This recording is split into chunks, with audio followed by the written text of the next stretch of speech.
ว่าจงทำคันค่ะต้องยอมค่ะ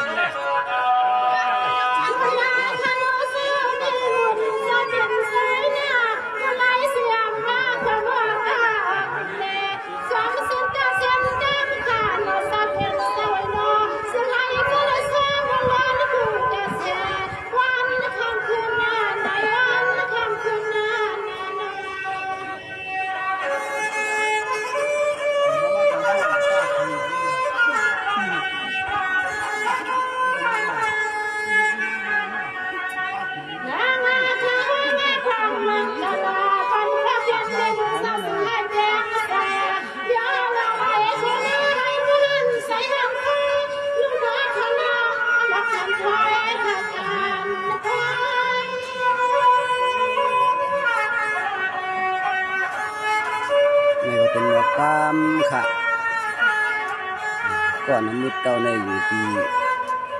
เป็นกลางกลางยานค่ะก่อนสุดก่อนสุดต้องกับเต่าต้องเลยค่ะไม่เป็นบ่อฮอนเฮาค่ะน้องปาดค่ะวันวันนี้ปาดหางฮอนค่ะ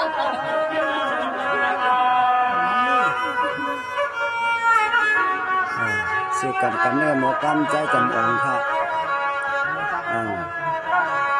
ต้องปูนสมเปียนใจจุรีเขา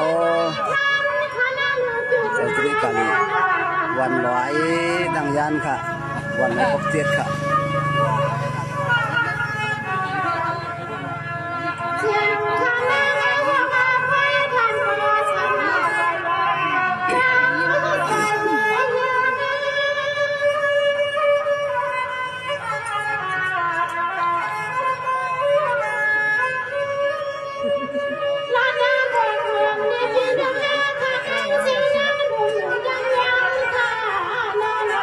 นี่หมอกล้ามของท่านนะ